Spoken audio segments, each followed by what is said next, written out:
Hello South Africa. It's not load shedding, 36 Cape Town areas affected by electrical maintenance, 14 to November 20th. There will be 48 electricity supply disruptions across the city of Cape Town metropolitan area during the week of Monday, November 14th, as the city continues its routine electrical infrastructure maintenance program. Maintenance is scheduled for every day of the week.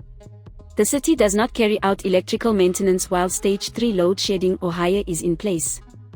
As previously reported, the City of Cape Town says its maintenance program enables it to ensure residents have access to a reliable supply of electricity. Residents are advised to switch off appliances at the wall socket ahead of the maintenance to reduce the potential damage that could be caused by power surges. We encourage residents to always double-check on the city social media channels to see if their area will be affected by the regular electricity maintenance during the week.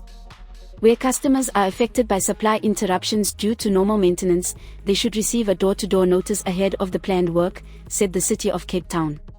This is Leah for the South African. Please subscribe for more news updates.